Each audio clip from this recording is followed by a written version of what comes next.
Nah, di Islam, saya ulang lagi di Islam, dengan tanda kutip kesalahan-kesalahan kecil gini ku zaman Nabi, sahabatnya Nabi, iku kabeh iku dadi berkah. Makanya nggak ada ilmu sebarokah kayak zaman Nabi. Wong goblok wae dadi berkah.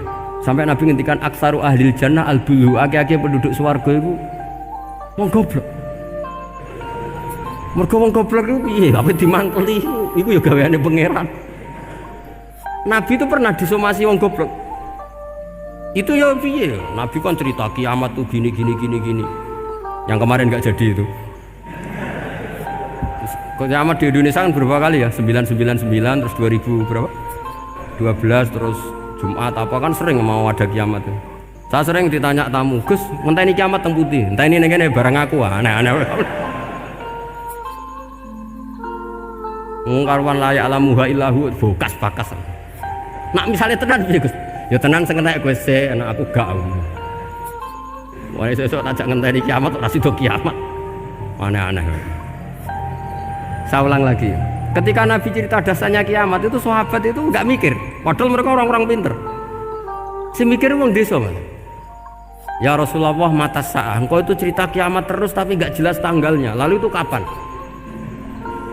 Wah, paket sahabat. Oh, pinter juga. Kalau cerita itu ada tanggalnya dong. Ini kan cerita terus tapi enggak jelas tanggalnya. Apa diamuk wong desa?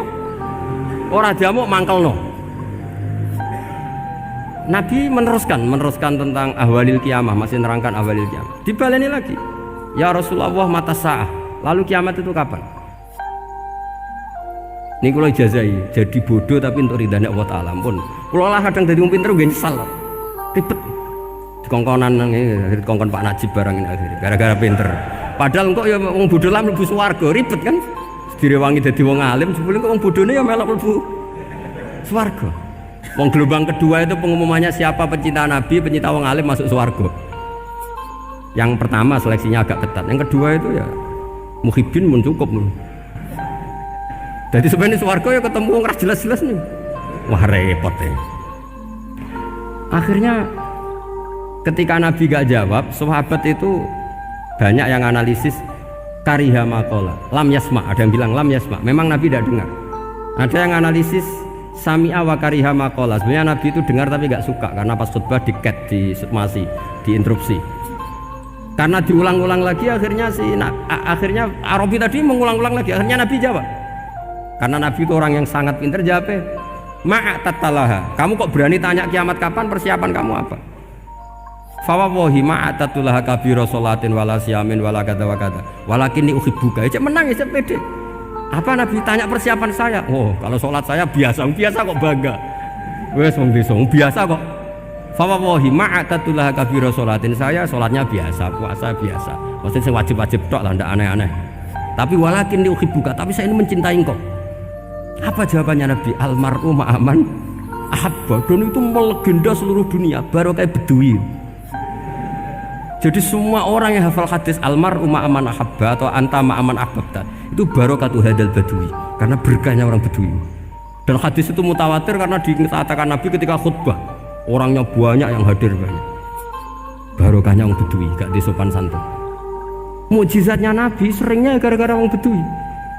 Nabi khutbah, wis khutbah cerita akhirat, cerita kebaikan. Ya Rasulullah, kok khutbah mohon bakas akhirat kebaikan. Sekarang itu tidak ada hujan, halakatil amwal. Sekarang harta hilang semua. Hewan-hewan sudah mau mati semua karena apa? Kekeringan. Mohon jenengan rasa bakas niku, pun jaluk udan mohon. Nabi langsung Allahumma, wah langsung udan tuwres. Nak jari ulama lah, Nabi berodok gelos putih udan seminggu nganti akhirnya sapi ini gak mati krono kehausan tapi kelentir. Parani nih Nabi, ini orang ngerasa salah paren. Ya Rasulullah, wong kula yo donga udan ben ra mati, saiki mati tenggelam. Mun lereni itu santai weh. Dan saya minta doa hujan supaya hewan-hewan itu bisa minum dan seger. Dan ini malah do kelentir. Akhirnya Nabi nuruti meneh. Allahumma hawalena wala alina Allahumma alal akam wa dzirab terus. Itu wong desa. Betapa barokahnya wong desa iki orang tahu betapa Rasulullah itu sekali ngendikan alam itu harus tunduk. Jadi min mu'jizati Rasulullah sallallahu alaihi wasallam itu sekali ngendikan alam itu harus ngikuti. Jadi Nabi misalnya ngendikan hujan, itu panitia hujan, malaikat hujan harus nuruti. Nabi ngendikan berhenti juga harus berhenti. Makanya enak jadi nabi itu, tapi kamu nggak mungkin, sudah tutup, sudah tidak mungkin. Makanya Nabi itu pernah minta dalam satu maidah, ya fulan saya ambilkan dirok. Dirok itu kaki kambing yang depan, diambilkan. Ambilkan lagi, diambilkan. Ambilkan lagi ya Rasulullah, bukankah kambing hanya punya dirok dua, kaki depan dua? Andaikan kamu bilang iya, maka akan selalu ada dirok selagi aku minta-minta. Karena alam ini akan mengikuti. Jadi Nabi misalnya mau dahar gitu ya, kok Nabi ngendikan ya Jabir, ini jangan kamu entas, yang entas harus saya. Ini cukup untuk makan orang banyak. Nabi sekali ngendikan cukup. Nasi ini punya konstitusi, harus cukup. Karena Nabi ngendikan cukup. Itu hebatnya Nabi. Beliau punya spesial. Alam ini harus nurut sama beliau. Makanya disebut wadhabu wal ghazala yasyadani laka birrisalah. Semuanya itu harus tunduk. Akhirnya syafaat-syafaatnya Nabi itu gara-gara orang desa-desa. Saya itu pengagum wong bodoh ya, termasuk hadisul araf itu. Ada orang desa tanya, ya Rasulullah nanti kalau saya mati itu yang ngisap siapa ya? Allah ya. Wah bagus lah, terus langsung mulai.